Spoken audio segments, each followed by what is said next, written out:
Hi పిల్లలు, welcome to బామ్మ talks. బామ్మ, ఇవాళ ఏం వంట చెప్పబోతున్నావు? ఇవాళ ఏం చెప్తాను మరి, పూల పూర్ణం బూరెలు చేయడం చెప్తా. పండగలు దసరా విజయదశమి రోజుని శ్రావణ శుక్రవారం అప్పుడు చేసుకుంటూ ఉండేవాళ్ళం పూల పూర్ణం బూరెలని. పెసరపప్పు, గ్లాస్ పెసరపప్పు నానబెట్టుకుని చక్కగా మిక్సీ పట్టుకుని ఇడ్లీ కింద వేసుకున్నా పర్వాలేదు, మనం ఇడ్లీ వేసినట్టు.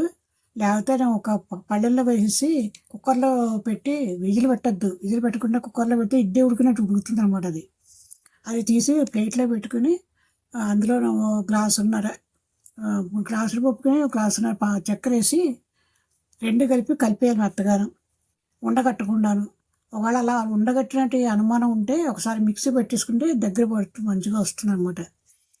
అందులో కొంచెం ఏలక పొడి వేసి పట్టుకుని ఒక గ్లాసు మినపప్పు నానబెట్టుకుని 2 గ్లాసులు బియ్యం పోసి తోపు పట్టాలి. తోపు పెట్టిన తర్వాత ఈ పిండి మెత్తగా కాకుండా ఇడ్లీ పిండిలా ఉన్నది గట్టిగా ఉండకింద చేయాలి. మనం బూరెలు చేసుకుంటాం కదా, అలాగే ఉండకింద చేసుకోవాలి.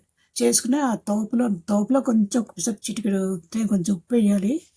ఉప్పు వేసి ఆ ఉండలు మన బూరెలు వేసుకున్నట్టుగానే ఈ తోపుట్లో వేసేసి వేయాలన్నమాట. వేస్తే చాలా బాగా వస్తాయి, 2 రోజులు నిలవ ఉంటాయి, వెరైటీగా ఉంటుంది. మనకు కావాలంటే కొంచెం కొబ్బరికూర కూడా వేసుకుంటే ఇంకా బాగుంటుంది అన్నమాట. అది పూలపూర్ణం బూరెలు అంటేనే చాలా బాగా వస్తాయి. చేసి చూడండి ఒకసారి.